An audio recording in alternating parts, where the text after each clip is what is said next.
I want to run a very quick experiment with you. Think back to the last business idea that you were genuinely excited about. Not the one that you're currently working on, the one before that. You got it? Now answer me honestly. Did it actually fail, or did you simply abandon it? Think about the one before that one and the one before that one. If I took your laptop right now and opened your documents folder, would I discover actual moving business or an archaeological site of ideas? Beautiful pitch decks, premium domain names, half-designed logos, business plans that you've written and given names like final version 3. You have a Notion workspace that you haven't opened in 8 months. Some of you don't even get that far. You have 14 business ideas living comfortable inside your head, and they're all competing for attention, while not a single one of them has been forced to survive in the real world. Here's a strange part. Every single time that you start one of these projects, you feel incredible. You feel wise, you feel motivated, you feel very ambitious for the future. You feel like your life is finally about to change.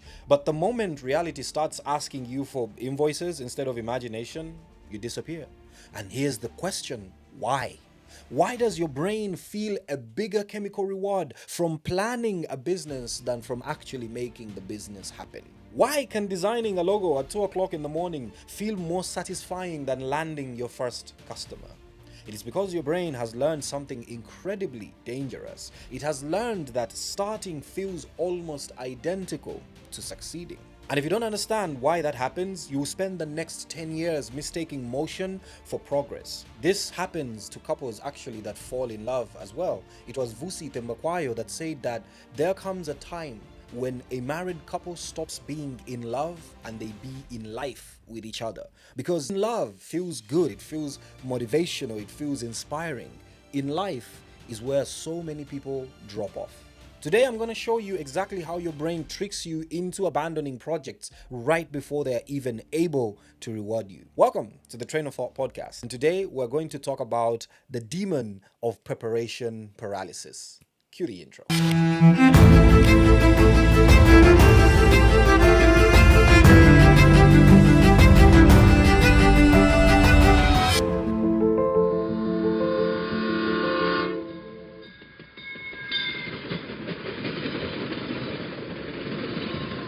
One warning before we begin. If your life is already a museum of unfinished business and unfinished ambition, please don't let this video be another one in that graveyard. Like, share, subscribe, comment on this video. There is a lot more that we're always bringing. There's a lot more that I'm always coming up with, and I am hoping that you will stay to get the benefit of it. So hit the subscribe button or like this video or share it. It helps out.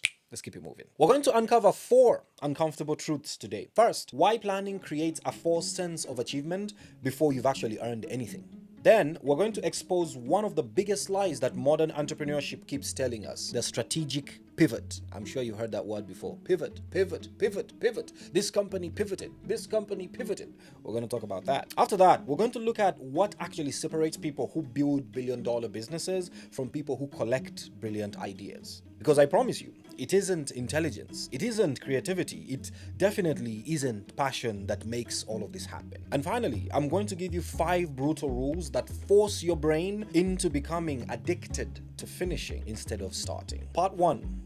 The dopamine illusion. Let's go back to that business idea that we started with. It's 2 in the morning. Sleep has already lost the battle with you. Your mind is moving at 100 miles per hour. You don't even know exactly how your business is going to make money yet. But somehow, you've already imagined yourself giving interviews about it. So you open Canva or you open Figma if you're cool like me. You spend the next 3 hours choosing the perfect shade of blue. You convince yourself that this font will communicate premium. So you make a logo. A friend asked me recently why the Train of Thought logo has that specific color of yellow, and I didn't have an answer.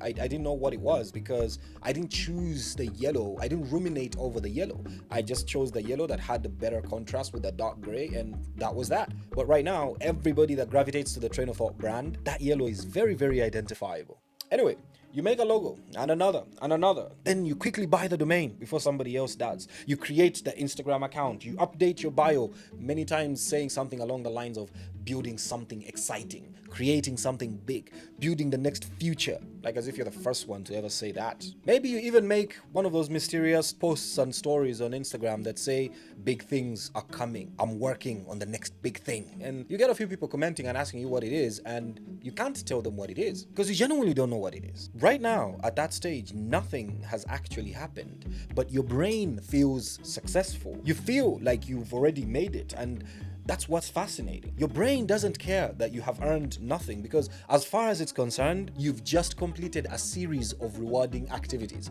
Even if those rewarding activities don't actually lead to any result, it is actually the same bug that bites you when you start creating content. When you see all those views going up and all those comments and the engagements and the followers, you feel like you've done something, and you start measuring your success purely by follower count and by views. And many times you forget why you started creating the content in the first place. Months later, you have 1 million followers and zero money in your bank account. But your brain feels like you were accomplished. It feels like you did something. But that something was smoke and mirrors. It was nothing. Your brain just couldn't tell you the difference. It couldn't speak to you honestly, so you listened to the lies. For the brain, you made decisions. You solved little creative puzzles. You imagined a better future. People started liking and sharing your announcement post. Your friends began asking you what you're building, even though there isn't that much to show yet. Socially, you're being treated like a founder. You probably even attend some events for founders, but you're drinking applause for a performance that hasn't even happened yet. Your brain is quietly collecting rewards long before the market has had a chance to vote. And that is where the trap begins, because your brain is now comparing two completely different experiences. It is comparing fantasy versus reality. And because the brain loves a comfortable place, it will always ensure that the fantasy wins. Fantasy has no friction. Reality will send you invoices and it will send you bills. Fantasy will never crash, but reality will have regulators that are rejecting your business because somebody registered it 3 years ago. Fantasy doesn't have unstable internet. Reality does. Nigerians, I am looking at you. Fantasy will project exponential revenue by the 3rd month, but reality... In reality, you can't even convince your first customer within the first 3 weeks. That is reality. So, a month later, your logo is still beautiful, but your bank account isn't. The spreadsheets that looked convincing suddenly feel like they were written by someone else. Your excitement is gone. It's not because the business became worse, it's because the business became real. Now, watch what your brain does next. It's the part that many people don't notice. Instead of the brain telling you that, okay, we are out of the honeymoon phase, this is where the real work begins, your brain, it starts protecting itself from the discomfort, and it starts giving you if statements. If only you had funding. If only the government was supportive. If only investors understood your genius. If only you lived somewhere else. If only you were in Silicon Valley. And then, because all of them don't have the favorable answers, your brain delivers the favorite lie of all. It says, you know what? This business was never aligned with your purpose anyways. It's too difficult. It probably was gonna stress you anyways. It wasn't your money. It wasn't meant for you. And you believe it. It's convenient. It's almost suspiciously convenient. As if by magic, you stumble across a video about AI agents, or crypto, or biotech, or the creator economy, or whatever it is that people are peddling today. Suddenly, your heart starts racing again. The excitement returns. It's another logo, it's another domain, it's another announcement, another fresh start. But here's the terrifying question. What if your brain isn't chasing opportunity? What if your brain is simply chasing the feeling of starting something new and the potential of something great, but it never wants to get there? Because if that is true, then the businesses were never the addiction. Starting the business was the addiction. And once you understand that, everything that you have been calling a strategic pivot will start looking very differently. And you will start running away from the dopamine hits that come with starting things. Part 2, the myth of the strategic pivot. Now let's imagine what happens next. It's been a month. Excitement from your first idea has completely evaporated. The bugs of your software are now annoying. The paperwork is annoying. Customers are not responding. Your landing page has had 37 visitors and 30 of them was you checking whether Google Analytics was working correctly. Then it happens. You discover another idea and immediately your energy comes back. Interesting, isn't it? It's almost like as if your brain wants the concept of new ideas. The old business, of course, it couldn't motivate you to open your laptop, but somehow a completely unrelated idea can keep you awake until 4 in the morning because you're telling yourself that this is different. Of course it is. It's still imaginary. Reality hasn't had the chance to ruin it yet. Here's something I'd like you to notice. You almost never abandon projects when they're exciting. I know I never abandoned any exciting project, but over time I learned to not even give in to the excitement to begin with. Anyways, you abandon these projects the moment they become operational, because operations are boring and laborious and exhausting and tiresome, and that is where many people break. The moment creativity hands the project over to discipline, you quietly leave through the back door and you give your exit a very, very sophisticated name. They call it a pivot, a strategic pivot. Now, don't misunderstand me. Real pivots actually exist. Many companies have pivoted from one company to another and succeeded, but these companies were already on a path, and their pivoting was the result of being on this path that they identified new opportunities and decided to take that path. They didn't pivot from one idea that they never moved to another. That is where the difference lies. Great founders listen. Great founders adapt, but adaptation is not the same thing as avoidance. And most people, they are not pivoting. They're simply escaping. And there's a huge, huge difference when it comes to that. Imagine you're digging for water. You dig 10 feet, nothing. You move 10 meters away, you dig another 10 feet, nothing. You move again, you dig. 5 years later, you have dug 20 beautiful holes. Congratulations. You're now the proud owner of a very impressive collection of unfinished holes. Meanwhile, somebody else kept digging in one place until they hit water. Here's the irony. From a distance, both people looked like they were equally hardworking. Both of them were sweating. Both had shovels. Only one ever actually drank water. This is exactly what many entrepreneurs do. You confuse movement with progress. You confuse activity with execution, research with courage, and planning with building. But here's another uncomfortable question. Have you ever noticed that the moment a project becomes boring, your mind suddenly remembers that other brilliant idea? Almost like as if it was just waiting. That's not a coincidence. It's your brain has learned something. That novelty feels rewarding and repetition doesn't. And unfortunately, every single meaningful achievement in life is built on repetition. It's not built on novelty. Think about musicians. Nobody applauds you for buying a guitar, but people will applaud you because of the tens of thousands of boring hours that you put into practicing until you became Carlos Santana. Nobody becomes a surgeon because they enjoyed anatomy class. They become a surgeon because they tolerate years of repetition while everyone else is looking for shortcuts. Business is not any different. The world pays for completion, not intention. It pays for products, not potential. It pays for solved problems, not exciting ideas. So why do we keep celebrating the pivot? Because we usually hear the story backwards. We hear this company pivoted and became worth billions. What we don't hear are the hundreds of ordinary Tuesdays that came before it, the months of doing work that nobody applauded, the months of studying data that even informed the decision to pivot to begin with. Here is what history quietly edits out. The successful pivot wasn't exciting because they changed direction. It was exciting because they had already done enough work to know exactly what deserved changing. That distinction matters a lot, because if you've never reached the battlefield, then you have absolutely no idea whether your strategy is wrong or right, or whether you're simply uncomfortable. And most people mistake discomfort for bad strategy, which brings us to one of my most favorite stories in modern business, because the company we're about to talk about wasn't built by chasing a better idea. It was built by having the courage to kill a better idea for a boring one. Let's talk about Slack. Part 3, the blueprint of the Titans. Let's start with one of the biggest misconceptions in entrepreneurship. People think billion-dollar companies are usually born from brilliant ideas. They couldn't be further from the truth. They aren't. More often than not, they're born from brutal elimination. Slack, most people think, started as a workplace messaging platform. I promise you, it did not. Slack was actually by accident. Stuart Butterfield wasn't trying to build the future of workplace communication. He was trying to build a video game. And not just any game, he was trying to build an enormous fantasy world called Glitch. His company wasn't even called Slack, it was called Tiny Speck. Years of work, millions of dollars raised, dozens of engineers, hundreds of thousands of lines of code. It wasn't his weekend side project, it was his dream. This was the business that he genuinely wanted to do, and it failed. It didn't struggle, the growth didn't slow, it died. Finito, c'est fini. Now pause here. Imagine being Stuart. You've spent years convincing investors. You've hired people. You've publicly attached your identity to this vision. The easy thing to do would have been exactly what most people do. Start something completely new. Rebrand yourself. Announce another exciting startup. You tell everybody all the valuable lessons that you have learned.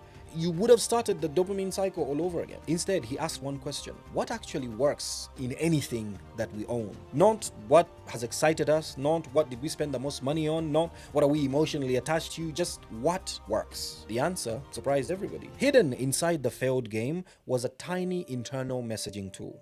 It wasn't glamorous, it wasn't the product, it wasn't even customer facing. It was purely a tool that they used at the company internally. It existed for one reason: just so the developers can talk to each other while building the game. That's it. Most founders, they would have ignored it. After all, who's going to abandon an entire fantasy universe to build a goddamn chat box? But Stuart did. Stuart made one of the hardest decisions an entrepreneur can make. He murdered his favorite idea. Listen to that again. He murdered his favorite idea. He didn't pivot because he got bored. He pivoted because reality gave him evidence. Those are completely different things. He looked at years of work and refused to let his ego decide what survived. He let the market decide. He killed the game but kept the chat tool. That tiny internal feature eventually became Slack. Years later, Salesforce acquired the company for nearly $28 billion. $28 billion for a tool that was never meant to exist. That is how much it was acquired for. But here's what fascinates me. Slack wasn't created because Stuart chased another exciting beginning. Slack existed because he had the discipline to finish one story before writing another one. But let's talk about someone a lot closer to home, a man named Sim Shagaya. Now, depending on where you're watching this from, you may not know the guy's name, but I can almost guarantee you have seen the impact of his work, especially if you're African. Have you ever heard of Conga? Well, exactly. Most people look at Conga and they see an e-commerce success story, but what they don't see is the graveyard that came before it. Before Conga, check this out, there was Alarena, a dating platform. It failed. Then came JobClan, a recruitment platform. It failed. Then Bogbo, a classifieds platform. It failed. Then iNollywood, of course, movies. It failed too. 4 companies, 4 different ideas, 4 failures. Now stop right there, because this is where people usually tell the story incorrectly. They'll say, you see, even successful entrepreneurs keep starting over. But no, that's not what happened. Look closer. These were not ideas sitting inside a notebook. These were not beautiful Figma prototypes. They were not landing pages collecting dust. They were real businesses. They launched, they operated, they hired people, they served customers. They stayed alive long enough for reality to give them feedback. They didn't fail on paper. They failed in the battlefield. That's a completely different thing than starting over with ideas. There's a huge difference between finishing something that fails and abandoning something that never even began. Those are not the same stories. Then came Deal Day. At first it looked promising, but then eventually the business started exposing another problem. It wasn't a software problem, branding, or infrastructure. Orders were difficult to fulfill. Warehousing was super messy and distribution was unreliable. Trust in online commerce was incredibly low. Now, think about how easy it would have been to blame the environment. He would have said Nigeria isn't ready. Internet penetration is too low. The logistics are impossible. The market doesn't understand technology. To be fair, some of those things are all true. If you've done business in Nigeria, my God, I have, you will know that those reasons would have been valid excuses. But here's what separates builders from dreamers. Builders ask, given the reality of where I am, what must be true for this to work? But dreamers will ask, when will reality change for me? The two are very different. The builders work with the impossible reality. The dreamers wait for the reality to become possible. Shagaya didn't solve the problem by creating another startup every time friction appeared. He solved it by getting his hands dirty. Warehousing, distribution, operations, logistics, the least glamorous words in entrepreneurship. Nobody puts warehousing optimization on a motivational Instagram quote. Nobody dreams about supply chain management when they're 16 years old. Yet, that is exactly where the opportunity was hiding. Because customers don't buy vision, They buy reliability. Think about that for a second. Customers will never reward your ambition, but they will reward your execution. They don't care how revolutionary your business model sounds if the package arrives 2 weeks late. The market is brutal and unfair in that way. It ignores your intentions, it only measures your outcomes. And I think that's one of the biggest lies that social media, has sold an entire generation of entrepreneurs. We've been taught to obsess over ideas, but the market obsesses over delivery. We've been told to become visionaries, but the market rewards operators. Even Steve Jobs, arguably one of the best to biggest visionaries of his time, he got fired when the execution was lacking. And here's the uncomfortable pattern that I have noticed. Every single founder that we've talked about today, they eventually reached a moment where the exciting part ended. Stuart Butterfield had to kill his dream game. Brian Chesky had to become a photographer to make Airbnb possible. Sim Shagaya had to become obsessed with warehouses and logistics. You notice something? None of those jobs were the jobs that they imagined when they first fell in love with their ideas. But those jobs were necessary to make the ideas come true. Some of them, they were necessary to make another idea come true. Very few people can tolerate repetition long enough to turn an idea into reality. Which brings me to what I think is the biggest lesson of this entire episode. Your life over the next 5 years will not be determined by how many brilliant ideas visit your mind. It will be determined by which ideas you refuse to abandon. Because somewhere on your laptop is a project that doesn't need another redesign. It needs another week of uncomfortable work. And that's exactly why I want to finish this episode with something practical, not motivation. Motivation is what got you started, but systems are what will get you to finish. So let me turn your mindset into the mindset of a finisher. I have 5 brutal laws that I believe every creator, every founder, every person chasing a dream must live by. The 5 brutal laws of completion. Now, let's stop talking about multi-billion-dollar founders for a second, because all of those stories become completely useless if you don't know what you should do tomorrow morning. Let me tell you what you should do tomorrow morning. Law number 1, define what done is before you begin. When exactly are you planning on finishing? Seriously, at what precise moment will you consider your project finished? Most people can't answer that because their goals aren't goals, they are identities. I want to build a fashion brand. I want to build a tech company. That's not a goal, that's just a dream, because those are not finish lines. Those are just directions. Imagine telling someone, I'm driving north. Okay, to where? You have to have a destination. One of the most important factors that make up an actual goal in the SMART goals framework is the last one, T, time bound. They have to have a time limit. Your brain cannot commit to a race that doesn't have a finish line. That's why businesses, they have deadlines. Otherwise, every day is just gonna feel like you're starting something new and then you jump onto another because you don't have an actual clear deadline. But if you set a deadline of I am done at this time, then your brain will struggle to abandon that project before that time reaches. Law number 2, the market is better than your opinion. I need to offend some of you perfectionists here for a minute. You've been almost ready for years now. You've redesigned your landing page 60 times, still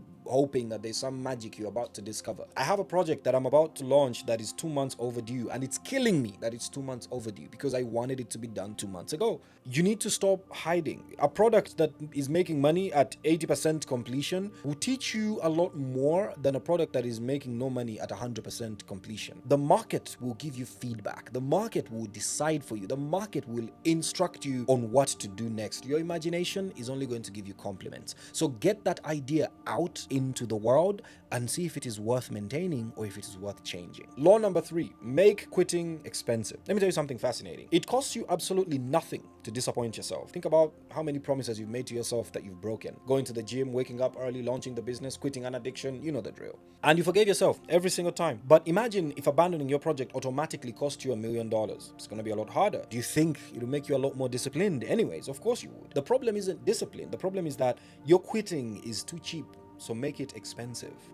Do a thing that I used to do where I would say to friends, if I don't do these things by this time, I'm gonna buy you guys this. And if I don't talk to me again. It usually helped me, and it still does, achieve things because now I have external pressure. So create something, tell your community, tell your mentor, tell whoever. Create something that is gonna create a cost to your quitting. Law number 4, stop romanticizing the hard parts. Let me ruin a phrase for you. I just haven't felt inspired yet. That is just stupid. Let's test that inspiration nonsense of yours. Imagine calling your accountant and they tell you, oh, I'm sorry, I am out of accountant inspiration. I've hit accountant's block today. Or if you call your lawyer and they'll say, oh, I've hit lawyer's break today. I can't help you with your court case. Are you mad?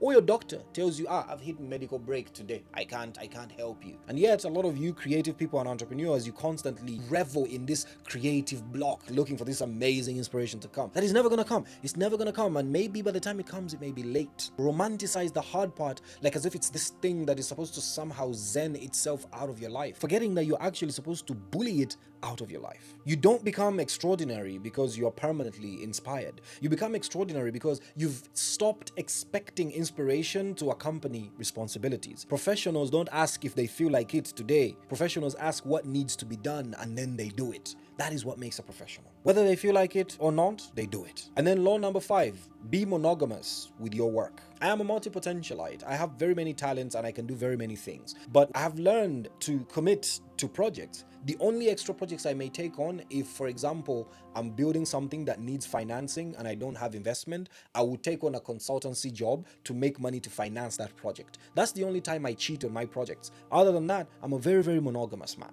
And this may be the hardest law of them all, especially if you're intelligent. Because if you're curious and you're one of those people who say, I have so many interests, well, you're gonna struggle. But if you have very many interests, good, keep them. But don't date all of the interests at the same time. Don't give all your hobbies and interests the same amount of energy and effort as you're giving your business. The next brilliant idea that you have, you're not allowed to pursue it. Pursue the one you have first. Write it down, keep it in your notes, hide it somewhere. Pursue the one you have right now. Don't become a serial first dater of your ideas. Learn to be monogamous with the concepts and ideas that you pursue. Let us go back to the question that I started with. Remember the project that you thought about, the one before your current one, the one sitting quietly inside a forgotten folder somewhere on your laptop. I want you to think about it one more time. Not with guilt, but with honesty. Did it fail? Or did you simply leave before reality had that chance to answer you? Because those are two different stories. And the story that you tell yourself matters a lot. Some of you have been calling yourselves people who fail a lot.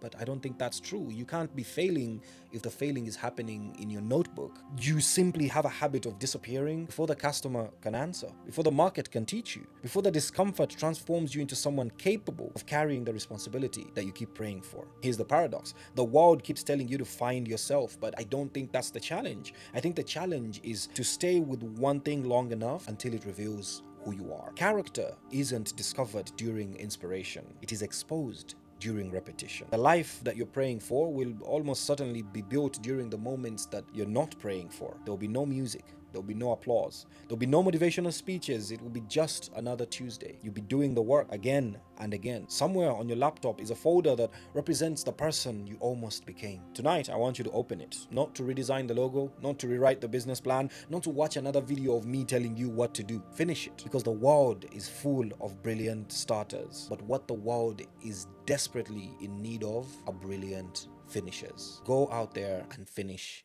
what you started. My name is Harsh Fauzan and I am your loyal conductor on the Train of Thought podcast. This episode is written by Imole and directed by Latifa. It is edited by Zaidan and Toby and produced by Wole Ogidon, with a big special thanks to the whole Train of Thought team. From all of us to you, I'll see you in the next train.